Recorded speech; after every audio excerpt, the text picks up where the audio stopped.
আমি মনে করি ওই 100 না 300 মূর্তি বানাক, আমি মুসলমান, আমার কি আইলো গেল, আমি তো ওটার দিকে তাকাই না। আমি প্রয়োজনে 25 তলা মসজিদ করব, অসুবিধা কি? ওর মন্দিরে নামাজ করবে, পূজা করবে, আমি আমার মসজিদে নামাজ পড়বো, অসুবিধা কি? অর্থটা কি আপনাদের বাবার অর্থ? এটা বাপ আপনাদের দিতে হবে, এই দিন নয়, আরো দিন আছে। রাজনৈতিক করে না, কিন্তু তারা কিন্তু সুপ্রিম কোর্টকে ভালোবাসে, আইন প্রণয়নকে ভালোবাসে, এবং আইনের মাধ্যমে সুপ্রিম কোর্ট যাতে চলতে পারে তার জন্য অনেকেই কোনো দলমত নির্বিশেষে তারা এই ফর্ম কিনেছেন, কিন্তু তাদেরকে গণহারে আমাদের 40 জনকে তারা বাতিল করছেন। কোন কারণে, কোন প্রেক্ষাপটে তারা বাতিল করলো, এই কৈফিয়ত তাদের কাছে আমরা চাই। পশ্চিমবঙ্গে মুসলিম মার্চের সবচেয়ে বড় কথা হচ্ছে মানুষকে হত্যা করা হচ্ছে। আমাদের স্বরাষ্ট্রমন্ত্রী ডিফেন্স নিচ্ছে, যেটা সেই দেশের সরকারও নেননি। আমাদের স্বরাষ্ট্রমন্ত্রী বলছেন এগুলো পুরনো ক্লিপ, নতুন কোনো ক্লিপ আপনার চোখে পড়ে না। কেন ভারতের বিষয়ে আপনাকে ডিফেন্স নিতে হবে? কেন আপনি বলেন যে এগুলো পুরনো ক্লিপ? একটা প্রতিবাদ তো করেনি না। বাদ দিলাম ভারতের মুসলমানদের পক্ষে কথা বলার আপনার সৎসাহস নেই। আমার দেশের সার্বভৌমত্ব নিয়ে আমার দেশের সরকার প্রধান কে হবে? ভারতীয় জনতা পার্টির নেতা যখন বলে শেখ হাসিনাকে গ্রহণ করতে হবে, তাকে ফুলের শুভেচ্ছা দিয়ে তাকে বরণ করতে হবে, একটা লিখিত বক্তব্য বা প্রতিবাদ দিতে পারেন না। আপনাদের এত নতজানু নীতি। আমরা সহযোগিতা চেয়েছি, আমাদের যেন সাম্প্রদায়িক সম্প্রীতি বহাল থাকে, আমরা যেন সবাই ঐক্যবদ্ধ থাকি, সেভাবে যেন সবাই কাজ করে। তার মধ্যে প্রসঙ্গক্রমে একজন ভদ্রমহিলা যিনি আলাদা প্রদেশ চেয়েছে বললেন, সেই প্রসঙ্গটাও এসছে। আমি বলেছি হয়তো তার স্লিপ অফ টাং হতে পারে, তাকে যেন সেই মেসেজটা দেওয়া হয়। হয়তো অনেকে অনেক সময় বক্তৃতা দেওয়ার সময় অতি উৎসাহে অনেক কিছু বলে ফেলে। বাংলা শাশ্বত সনাতন বাংলা, এই বাংলায় মা কালীর পূজা হয়, গীতা পাঠ হয়, কোরআন পাঠ হয়, বাইবেল পাঠ হয়, মন্দিরের ঘণ্টার ধ্বনি আর আজানের ধ্বনি মিলেমিশে একাকার হয়ে যায়। সম্প্রীতির বাংলা, সৌহার্দ্যের বাংলা, ভালোবাসার বাংলা। আমরা ভাষায় এক, ভালোবাসায় এক। আমরা সমস্ত মানুষের মধ্যে দেহ মন্দিরে থাকা ঈশ্বরকে জাগ্রত করার আন্দোলনে নেমেছি। সনাতন ধর্ম মানুষের মধ্যে যে সুপ্ত চেতনা থেকেই চৈতন্যের জন্ম। তো সেই চেতনা কাউকে মেরে, রক্তপাত ঘটিয়ে, কাউকে আক্রমণ করে, কাউকে কাঁদিয়ে, কারুর সর্বস্ব কেড়ে নিয়ে কি ধর্ম প্রতিষ্ঠা হবে? ডিম খাই ভারতের, চাল খাই ভারতের, তারপরে আমরা বলি হচ্ছে আমরা ভারত বিরোধী। আমাদের যে প্রত্যেক বছরের যে চালের ঘাটতি, সেটা আমরা পূরণ করি মিয়ানমার এবং ভারত থেকে চাল আমদানি করে। অথচ আমরা বলি আমরা ভারত বিরোধী। ডিম খাই ভারতের, চাল খাই ভারতের, তেলও আনি রিফাইন করতে পাঠাই ভারতে, তারপরে আমরা বলি হচ্ছে আমরা ভারত বিরোধী। আপনাদের কিছু কাঠমোল্লার অত্যাচারে আপনারা পাইলেই মাইক পেলে মেয়েদের শরীরে নিয়ে ওয়াজ করেন। ওই মাদ্রাসাগুলি থেকে যে সমস্ত মানুষজন বের হয়েছে সবগুলির হলো কুরুচি সম্পন্ন এবং পৈশাচিক আচরণের। আর বেটা তুই তো হয়েছিস একটা নারীর পেটে থেকে, নাহলে তুই হইতি নাকি?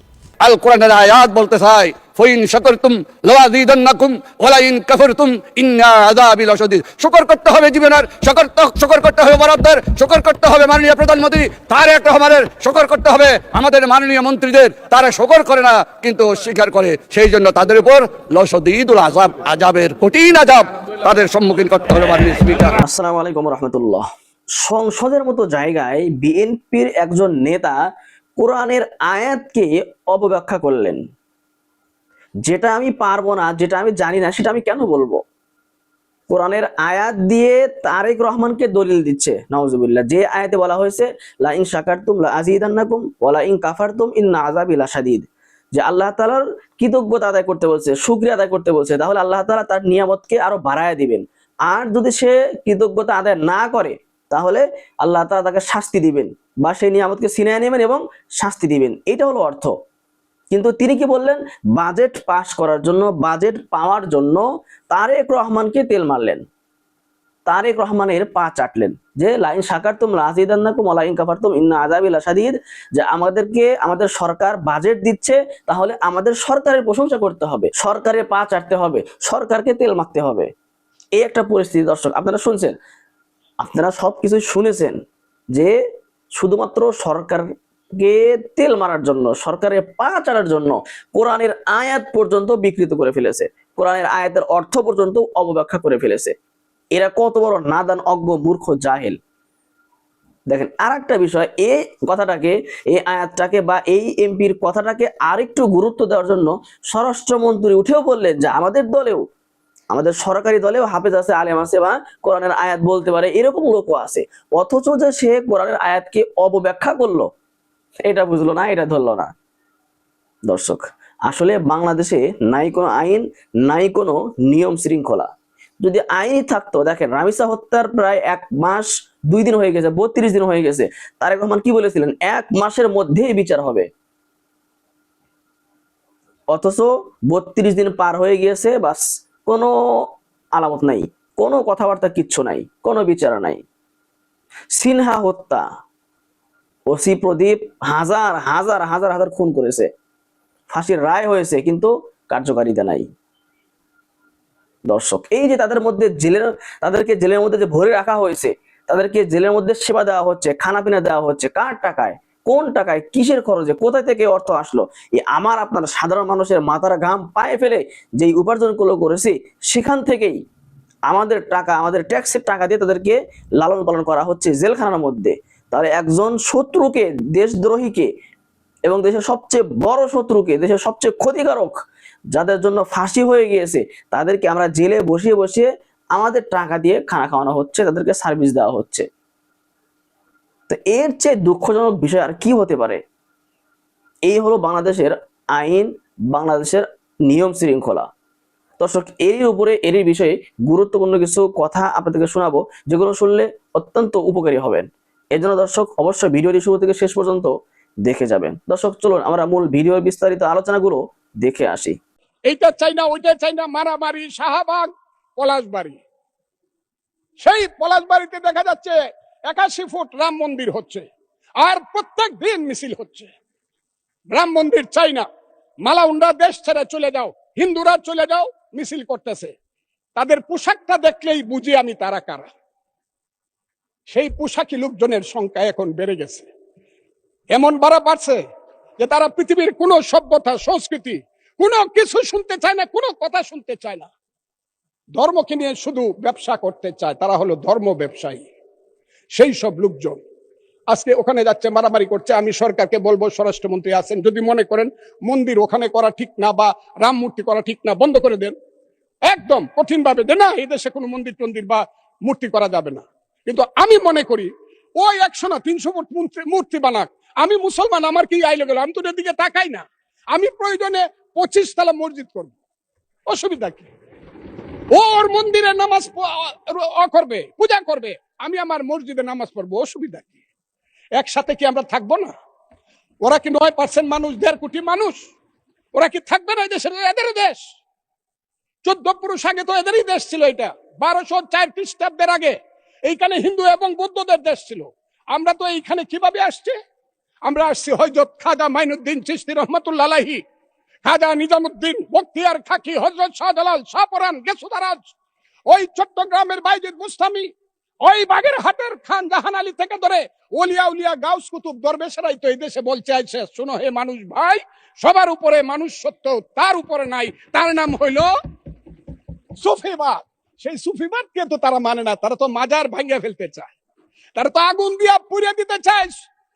মৌলানা মৌলভী সাহেবদেরকে আমি শ্রদ্ধা করি, কিন্তু পীর সাহেবদের দোষটা কি? যে কুষ্টিয়াতে কুপায় মারলেন কেন? ফরিদপুরে আগুন জ্বালায় মারলেন কেন? শাহজালালের মাজার ভাঙ্গার জন্য আমার এক ভাই 4 কোটি টাকা ঘোষণা করে কেন? এখানে মাজার থাকবে, আপনি যদি মাজারে ইচ্ছা হয় যাবেন, যাবেন না। নির্বাচিত সরকার আসার পর আমাদের সালাউদ্দিন সাহেব খুব জোরালো কণ্ঠে বলছিল, আজ থেকে মব শেষ। মব শেষ হয়ে গেছে? না, মব শেষ হয় নাই, কিন্তু মব নিয়ে লেখালেখি বন্ধ হয়ে গেছে। এখন কিন্তু আর ওই মব শব্দটা পত্র পত্রিকায় লেখা হয় না। লেখা হয়তো কখন? ডক্টর ইনুস স্যারের আমলে প্রতিদিনই তো ভাই 10-15টা মবের খবর থাকতো পত্র পত্রিকায়, বিভিন্ন চ্যানেলে, টক শোতে মব নিয়েই আলোচনা থাকতো। হয়েছে, প্রচুর মব হয়েছে। এখন কি হয় না? এখনো হয়, কিন্তু পত্র পত্রিকায় এখন মব লেখে না। এখন আর লেখে না, এই স্বরাষ্ট্রমন্ত্রী ব্যর্থ, দেশ ঠিক মতো চালাইতে পারতেছে না। এগুলো কখন লিখতো? ডক্টর ইনুস স্যারের আমলে। এই সরকার টিকবে না, এই সরকার চালাইতে পারবে না, দেশ চালাইতে পারবে না ডক্টর ইনুস, এই কেন যাচ্ছে না, অপদার্থ, বুড়া হয়ে গেছে, ঠিক মতো হাঁটতে পারে না, প্যাম্পাস লাগাইয়া রাস্তায় বাইর হইতে হয়, অফিসে আসতে হয়, এরা কেমনে দেশ চালাবে, এগুলো খুব লেখালেখি হইতো। কিন্তু আমরা কিছু মানুষ ডক্টর ইউনূস স্যারকে ভালোবাসা ওনার পক্ষে কথা বলতাম। এই ভালোবাসাটা কিসের জন্য? জুলাইয়ের জন্য। জুলাইয়ের ছাত্ররা তাকে ডেকে নিয়ে আসছে ফ্রান্স থেকে, উনি আইসা এই দেশের হাল ধরছে, এই জন্য ওনাকে ভালোবাসতাম। যাই হোক, সেটা অতীত হয়ে গেছে। উনি অচল, উনি পারবে না দেশ চালাইতে। এই দেশ চালাইতে পারবে একমাত্র নির্বাচিত সরকার। এরপরে যাই হোক, নির্বাচন চলে আসলো। নির্বাচনে ভোট নেবার জন্য আমরা অনেক রকম লোভ দেখাইছি। হ্যাঁ, অনেক রকম লোভ দেখাইছি। শুধু লোভ দেখায়া পিছায়া চলে গেছি না, এটা বাস্তবায়নও করছি নির্বাচনের পর। দিছে তো ভাই, ফ্যামিলি কার্ড দিছে, কৃষক কার্ড দিছে, কে কতখানি পাইছে না পাইছে সেটা পরের হিসাব, দিতে দেখছি। ওই যে বৃক্ষরোপণ, সেটাও শুরু হয়ে গেছে। আর খাল খনন, সেটা তো এক মহা ইতিহাস রচনা করছে, সেটাও শুরু হয়ে গেছে, সেটাও আমরা দেখছি। কিন্তু আমরা যে আমাদের দেশের ওই যে ইয়াং জেনারেশন, বলে না যে 4 থেকে 5 কোটি ইয়াং জেনারেশন আছে, এদেরকেও একটা লোভ দেখাইছি। কি লোভ জানেন? যে তোমাদেরকে চাকরি দিব, 1 কোটি চাকরি দিয়া ফেলামো বছরে, বা 5 বছরে 5 কোটি, এরকম কি জানি একটা কথাবার্তা দিছিল। কে দিছিল? আমির খসরু সাহেব।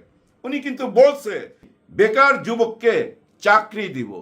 ভাই, বর্তমানে সার্টিফিকেট নিয়ে বহু বেকার যুবক ঘুরতেছে, পায়ের স্যান্ডেল ক্ষয় করে ফেলতেছে, চাকরি পাচ্ছে না। যাই হোক, চাকরি পাচ্ছে না, এটা পুরান ইতিহাস। নতুন ইতিহাসে আসি, যে কথাটা দিল আমির খসরু সাহেব। আপনি কথা দিছিলেন যে আমরা ক্ষমতায় আইসা কোটি কোটি এই বেকার যুবককে চাকরি দিব। কোটি শব্দটা বলছিলেন, সেটা কি 5 বছরে 1 কোটি না 5 বছরে 5 কোটি, সেটা মনে নাই। কিন্তু এখন প্রশ্ন হচ্ছে, ধৈর্য নিতে পারি আপনি 5 বছরে 1 কোটি চাকরি দিবেন, 1 কোটি ধৈর্য নেই। তাহলে এই যে 1 বছর হিসাব তো শুরু হয়ে গেছে, 4 মাস তো পার হয়ে গেছে। এই 4 মাসে কতজনকে চাকরি দিছেন, ওই হিসাবটাই আজকে জানতে চাইছে হাসনাত আব্দুল্লাহ এই সংসদে। হ্যাঁ, ওই হিসাবটাই জানতে চাইছে, এই 4 মাসে কতজনকে চাকরি দিছেন, 5,000, 5 লাখ বা 100, 500, সেই হিসাবটা দেন। কেউ কোনো কথার উত্তর দিতে পারে নাই। যার জন্য বললাম, লোভ দেখায়া ভোট নিলেন নাকি আমাদের কাছ থেকে? এইটাই তো প্রমাণ হয় যে আপনারা লোভ দেখায়া ভোট নিছেন। 4 মাসের মধ্যে তো কেউ চাকরি পাইল না, সার্টিফিকেট নিয়ে তো বেকার যুবকরা ঘুরতেছে। 4 মাসের মধ্যে 400 অন্তত চাকরি দিয়া থাকলে সেটার প্রমাণ দেন। দিতে পারবেন না। ওই হিসাবটাই চাইছে হাসনাত আব্দুল্লাহ আজকে সংসদে। অনেক দিন ছিল না ভাই, 10-12 দিন ছিল না। দেখেন, আসার পরেই এমন জায়গায় হাত দিছে, একেবারে চোখে আঙুল দিয়া দেখাইয়া দিল যে ওনারা লোভ দেখাইয়া ভোট নিছে, এখনো কাউকে চাকরি দিতে পারে নাই। এইটাই তো হওয়া উচিত এই সংসদের আচরণ, আমি মনে করি। মিনিটে লক্ষ লক্ষ টাকা খরচ কইরা এইসব গুরুত্বপূর্ণ আলোচনা করতে হবে। ওনাদেরকে বারবার জিজ্ঞেস করতে হবে। ওই যে 31 দফা, ওনারা কিন্তু এই 5ই আগস্টের আগেই 31 দফাটা দিছিল। ওনাদের ওই 31 দফা কই? ওইটা তো ছিল ওনাদের নির্বাচনী এজেন্ডা। ওই 31 দফার মধ্যে তো সংস্কার আছে।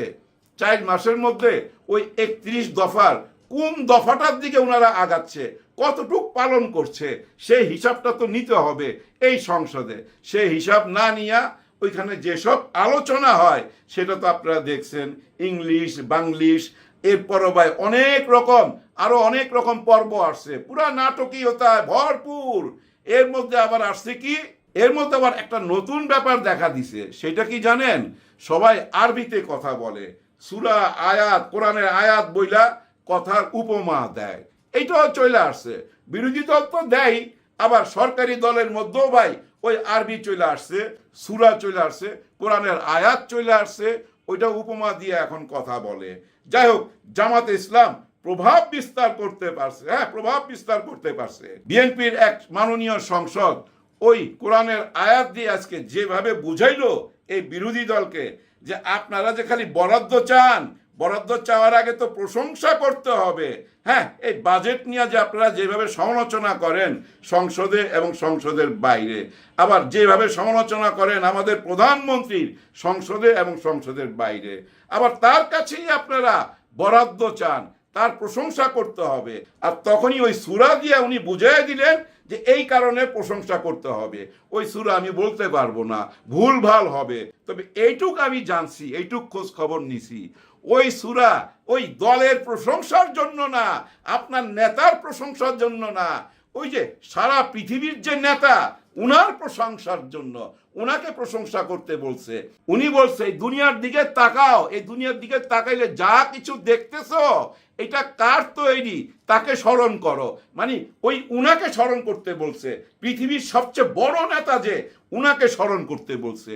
আল্লাহ নিজে বলতেছে যে তোমরা দেখো তোমার সৃষ্টিকর্তা কি করতে পারে এবং সেটা তোমরা শুকরগুজার করো, সেটার প্রশংসা করো। আর আপনি ওইখানে আইনে জোড়া দিয়ে দিলেন কোথায়? ওই বাজেটের প্রশংসা করার জন্য। প্রশংসা কইরা কেন বরাদ্দ নিতে হবে? কারণ কি? তেলবাজি করে বরাদ্দ নিতে হবে?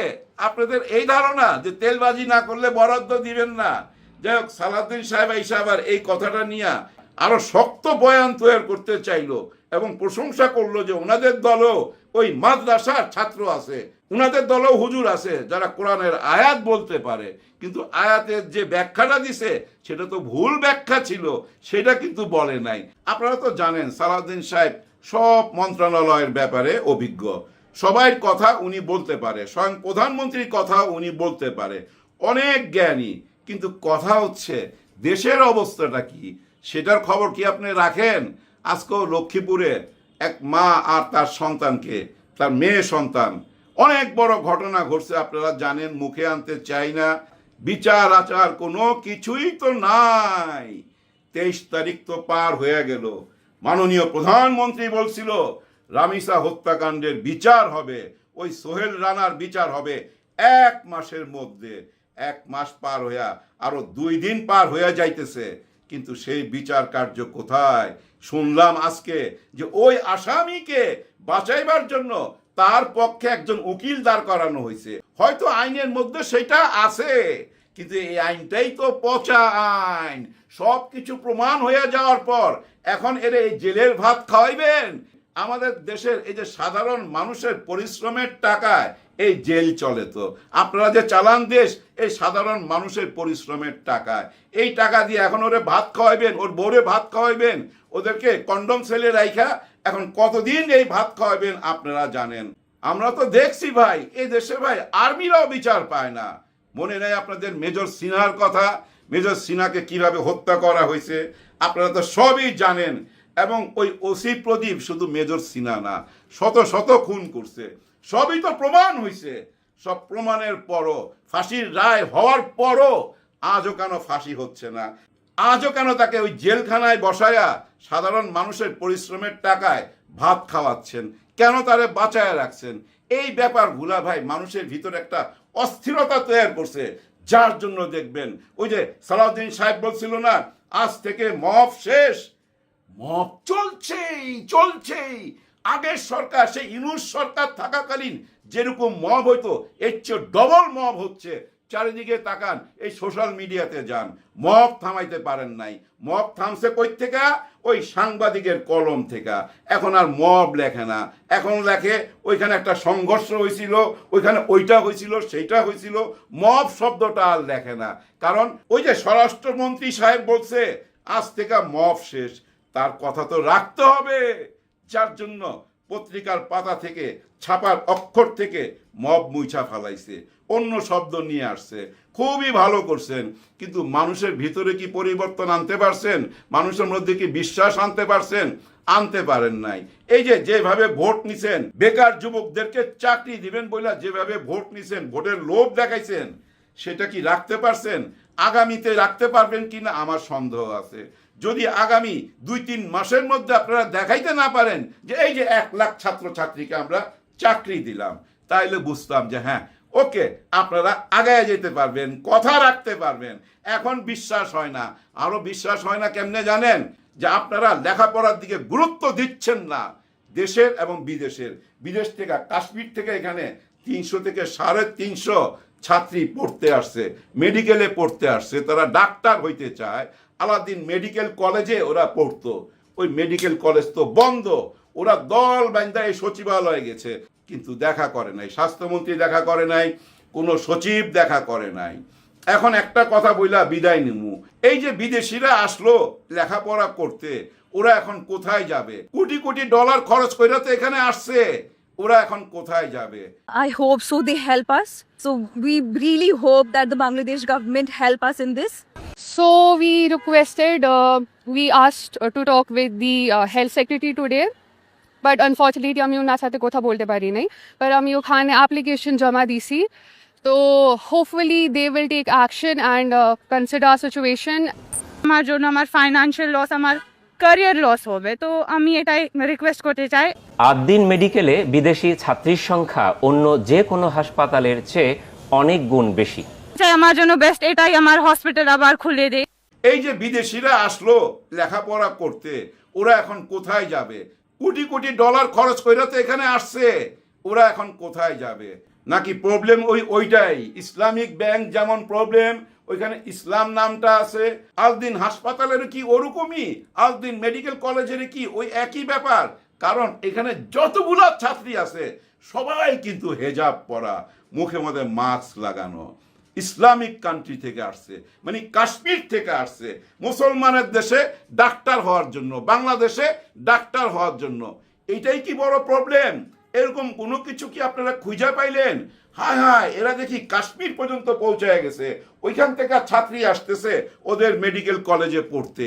এরকম আরো কোন দিকে জানি ছড়ায়া যায়? সারা বিশ্বে যদি এইভাবে ছড়ায়া যায় জামাতে ইসলাম, তাহলে তো বিরাট প্রবলেম না? ওইটা থামাইবার জন্যই কি আলদিন হাসপাতালের উপরে, আলদিন মেডিকেল কলেজের উপরে আপনারা হাত দিছেন? আপনার একটা কথা এখন আবার বইলা বিদায় নিতে চাই।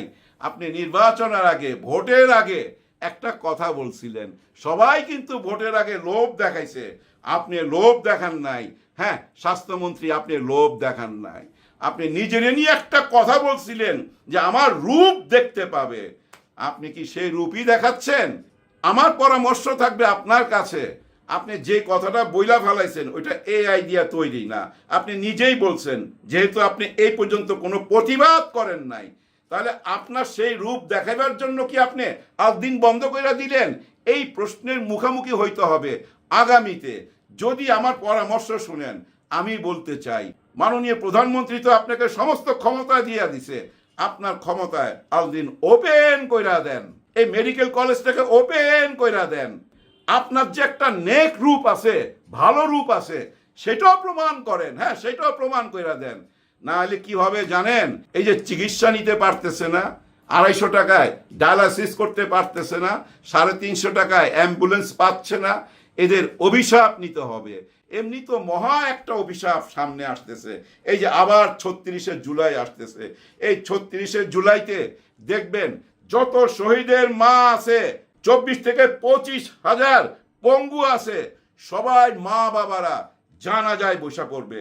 ওই মারা যখন হাত তুলবে উপরের দিকে, খোদার আরশে কিন্তু সেটা পৌঁছাবে, আর সেটার ভার আপনারা সহ্য করতে পারবেন না। মানুষের অভিশাপ লাগে, মানুষের অভিশাপ লাগে। দোয়া নিবার চেষ্টা করেন, সবার জন্য সবাই দোয়া করবেন। আল্লাহ হাফেজ। এতক্ষণে আমাদের সাথে থাকার জন্য ধন্যবাদ। পরবর্তী ভিডিও পেতে চ্যানেলটি সাবস্ক্রাইব করে পাশে থাকা বেল আইকনটি বাজিয়ে রাখবেন। আর যারা ফেসবুক পেজ থেকে দেখছেন, অবশ্যই পেজটি ফলো দিয়ে পাশে থাকবেন। সবাই ভালো থাকবেন, সুস্থ থাকবেন। আবারও দেখা হচ্ছে পরবর্তী কোনো ভিডিও নিয়ে।